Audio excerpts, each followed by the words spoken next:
샬롬. 오늘 우리에게 주신 생명의 말씀은 예레미야 29장 11절 말씀입니다. 여호와의 말씀이니라. 너희를 향한 나의 생각을 내가 하니 평안이요 재앙이 아니라 너희에게 미래와 희망을 주는 것이니라. 아멘. 하나님께서 우리 인간을 창조하셨을 때 하나님의 형상, 즉 생각하는 자로 창조하셨습니다. 그래서 우리는 하루에도 수만 가지 생각과 수천의 행동을 하게 되는 것입니다. 그것이 고상한 것이든지 천한 것이든지 거룩한 것이든지 악한 것이든지 간에 중요한 것은 우리의 행동은 본질적으로 생각에서 출발을 하게 됩니다. 그래서 우리 그리스도인들의 영적 전쟁이 가장 취하는 것이 바로 우리의 생각이라고 할 수가 있습니다. 생각에서 승리하기 위해서는 반드시 마음의 영적 전쟁에서 승리해야 합니다. 어떻게 하면 우리의 생각에서 승리할 수가 있겠습니까? 그 첫째는 자족하는 생각을 해야 합니다. 우리가 매일매일 살아가는 사건 속에서 어떤 사람은 긍정적인 생각을 하고 어떤 사람은 부정적인 생각을 하면서 살아가고 있습니다. 우리 인간은 더 많은 것, 더 좋은 것을 추구하게 되지요.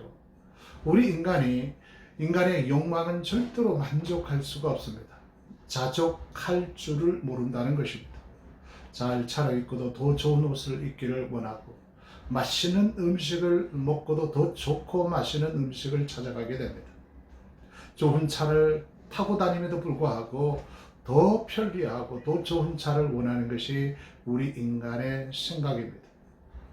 부자는 더 큰 부자를 부러워하는 것이 우리 인간의 속성이라고 할 수가 있습니다. 출세를 한 사람은 더 출세하기를 원하고 명예를 가진 자는 더 큰 명예를 가지기를 원합니다. 그칠 줄 모르는 인간적 탐욕은 세상의 그 어떤 것을 가져도 만족할 수가 없습니다. 그렇다면 우리 인간의 탐욕을 잠재우고 자족할 수 있는 비결은 무엇이겠습니까? 세상보다 더 큰 것이 우리에게 와야 합니다. 그것이 바로 이 세상을 창조하시는 하나님이십니다. 예수 그리스도가 우리의 마음속에 자리를 잡을 때 자족할 수가 있습니다. 자족하는 사람은 하나님의 축복이 많건 적건 간에 그분을 전심으로 예배하는 자입니다. 자족하는 사람은 그리스도를 주님으로 구주로 자신의 모든 필요를 채우시는 하나님으로 인정하는 사람입니다. 자족과 그 불만의 차이는 생각의 차이라고 할 수가 있습니다. 긍정적인 시각과 부정적인 시각의 차이도 생각의 차이입니다. 생각이 습관이 잘못된 사람들은 모든 것을 부정적인 시각에서 바라보게 되고 평가를 하게 됩니다. 마치 안경을 쓰고 있는 것과 같은 것입니다. 우리가 어떤 사건을 바라볼 때 나의 잘못된 사고의 안경으로 보게 되면 잘못 판단할 수가 있습니다. 그러나 우리가 하나님이 기뻐하시는 자족하는 습관을 가질 때 하나님의 시각을 가질 수밖에 없습니다. 그래서 어떤 사건과 상황을 바라볼 때 인간적인 잘못된 시각으로 바라보는 것이 아니라 하나님의 시각으로 바라보게 되는 것입니다. 로마서 8장 28절 우리가 너무나 잘 아는 말씀이죠. 우리가 알거니와 하나님을 사랑하는 자 곧 그의 뜻대로 부르심을 입은 자들에게는 모든 것이 합력하여 선을 이루느니라. 아멘. 하나님은 우리의 모든 사건에 간섭하시고 개입하신다는 사실을 믿어야 합니다. 그래서 내가 하나님의 사랑을 받고 있다면 하나님께서 나의 모든 인생을 합력하여 선을 이룬다는 것을 믿고 우리는 창조적인 긍정적인 생각을 가져야 하는 것입니다. 우리는 어떤 사건을 만났을 때 이러한 질문을 스스로에게 던져보아야 합니다. 첫째, 하나님이 왜 나에게 이러한 사건을 주셨을까? 둘째는 나에게 말씀하시는 하나님의 음성은 무엇일까? 셋째는 나를 향하신 하나님의 뜻은 무엇일까? 그리고 넷째는 하나님 앞에 내가 잘못한 것은 없는가? 이러한 질문을 자신에게 정직하게 던지며 자신이 정직하게 대답을 하는 그 훈련을 해야 합니다. 정직한 질문에 정직한 대답, 이것이 바로 나의 생각을 바른 생각, 하나님의 생각으로 훈련되어지는 것입니다. 둘째는 감사의 생각을 해야 합니다. 첫 번째, 자족하는 생각을 해야 된다고 말씀을 드렸어요. 그리고 두 번째는 늘 감사의 생각을 가지고 있어야 합니다. 감사는 성도의 중요한 표시라고 할 수가 있습니다. 감사가 없는 사람은 분명히 생각에 엄청난 상처가 있는 사람입니다. 우리의 마음에 상처가 있으면 바른 생각을 할 수가 없죠. 늘 어릴 때부터 안 좋은 것을 바라보고 자란 아이가 커서 좋은 생각을 가지기란 굉장히 힘이 들 수밖에 없습니다. 폭력적인 아버지 밑에서 자란 아이가 부정적인 아버지상을 가질 수밖에 없죠. 그래서 나의 내면 마음속 깊이 나 자신도 모르게 어릴 때부터 받은 상처를 발견하고 그것을 반드시 치유해야만이 바른 생각을 가질 수가 있습니다. 상처를 치유할 수 있는 것은 오직 성령님밖에 없습니다. 상처를 치유받고 건강한 생각, 하나님 기뻐하시는 생각의 승리자가 되기 위해서는 반드시 감사의 생각을 해야 합니다. 감사는 우리 속에 있는 상처의 쓴뿌리를 치유하는 약과 같은 것입니다. 데살로니가 전서 5장 18절 말씀에 보면은 범사에 감사하라 그렇게 말씀하고 있지 않습니까?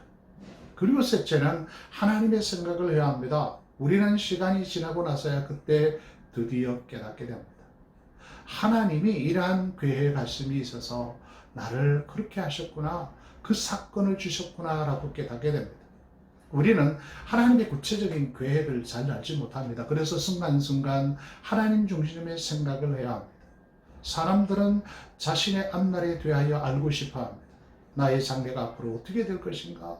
이것이 인간의 딜레마이죠. 그래서 어떤 사람은 늘 예언 기도 받기를 원합니다. 무당을 찾아가기도 합니다. 무당에게 10사람이 찾아가면 10사람에게 다 부정적인 얘기를 합니다. 사고가 날 것이다, 죽게 될 것이다, 실패할 것이다. 그것을 피하기 위해서는 무엇을 해야 한다? 무당의 말을 들어야 합니다. 곧 귀신의 말을 반드시 들어야 하는 것이죠. 그래서 결국 망하게 되는 것입니다. 우리 주변에 하나님의 이름으로 이러한 행위를 하는 자들이 있지 않습니까? 하나님의 나라에 가면 가장 무서운 벌을 받는 사람이 누구인지 아십니까? 하나님의 이름으로 이러한 무당 행위를 하는 사람입니다. 전도서 7장 14절 말씀에 보면은 형통한 날에는 기뻐하고 공고한 날에는 되돌아보아라. 이 두 가지를 하나님이 병령하게 하사 사람이 그의 장래를 능계하리 알지 못하게 하였느니라 그렇게 말씀을 하고 있습니다. 조금만 생각해 보면은 하나님께서 장래 일에 대해서 모르게 하신 것이 축복입니다.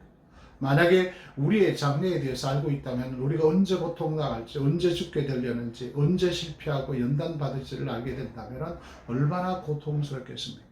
기억하십시오. 미래를 알려고 하지 말고 지금 내가 하나님께 감사하고 있으면 하나님 중심적인 생각을 하면서 살아가고 있는가, 이것이 중요합니다. 언제나 늘 하나님 중심적인 생각을 가지고 살아간다면 나의 미래에 대해서 무엇이 그렇게 궁금할 수 있겠습니까? 우리도 생각을 가지고 있지만은 우리 하나님도 생각을 가지고 계십니다. 오늘 우리에게 들려주신 말씀이 무엇입니까? 여호와의 말씀이니라 너희를 향한 나의 생각을 내가 하나니 평안이요 재앙이 아니니라 너희에게 미래와 희망을 주는 것이니라. 아멘. 하나님은 우리 각자에게 소망스러운 계획을 가지고 계십니다. 마치 아름다운 정원을 손질하는 정원사처럼 우리를 다듬으시고 그 하나님의 손길을 따라서 우리는 그 다듬으시는 하나님의 손길을 따라 살아가면 되는 것입니다. 오히려 나의 미래를 알지 못하게 한 것에 대해서 우리는 감사해야 합니다. 세계에 직접 간접적으로 영향을 주게 되어 있습니다. 이것을 의학세계에는 플래시보 효과라고 부릅니다. 플래시보 효과는 의학적 기능이 전혀 없는 약물을 복용한 후에 그 약의 효력을 정말로 믿는 사람들에게 치유하는 효과를 말하는 것입니다. 어떤 물을 떠와가지고 이 물을 먹게 되면 정말로 좋게 됩니다. 약이 됩니다. 어떤 병도 낫게 될 것입니다. 라고 말을 하게 되면 그 말을 나의 뇌에 심겨지게 되고 그 뇌가 내 삶에 영향력을 주게 되면 치유의 효과가 있다는 것입니다. 이처럼 우리의 사고는 행위를 형성하고 정신세계의 생각들은 육체에 그대로 영향력을 줄 수 있습니다. 우리가 기쁜 생각이나 감사한 생각을 하게 되면 엔돌핀이라는 호르몬이 나오지 않습니까? 그래서 강한 명력이 생김으로 말미암아 건강해질 수 있는 것입니다. 성경에서도 분명히 말씀하고 있습니다. 잠언 15장 13절에 보니까 마음의 즐거움은 얼굴을 빛나게 하여도 마음의 근심은 심령을 상하게 하느니라. 잠언 17장 22절에도 보면은 마음의 즐거움은 양약이라도 성령의 근심은 뼈를 마르게 하느니라 그렇게 말씀을 하고 있습니다. 그 영어 성경에서는 뼈를 마르게 한다는 이 말씀을 그 캔서 즉 암으로 번역하고 있습니다. 이처럼 심령의 병은 심각한 육체적 질병을 유발시킬 수밖에 없습니다. 기뻐하는 생각을 하면은 기쁨의 일들이 우리 가운데 일어나게 되죠. 소망의 생각을 가지게 되면은 소망의 역사가 일어나게 되는 것입니다. 사랑의 생각을 해보십시오. 그러면은 내 속에 사랑의 마음이 싹트게 되는 것입니다.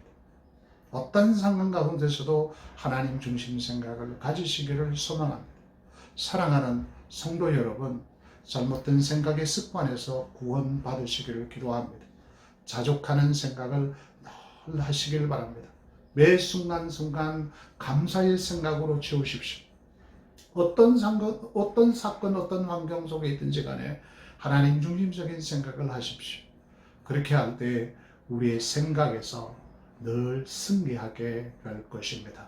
하나님 아버지, 오늘도 우리를 사랑하셔서 생명의 말씀을 듣게 하심을 감사합니다. 코로나19 전염병 때문에 우리의 생각이 우울할 수밖에 없습니다. 근심하고 걱정하고 장래에 대해서 부정적인 생각을 가질 수밖에 없습니다. 이때 자족하는 생각을 하게 하시며 정말로 감사의 생각으로 가득 채워주시고 하나님의 생각으로 가득 채워줘 생각에서 늘 승리하는 우리 생각의 모든 지체들이 다 되게 하옵소서. 예수 그리스도의 이름으로 기도하옵나이다. 아멘.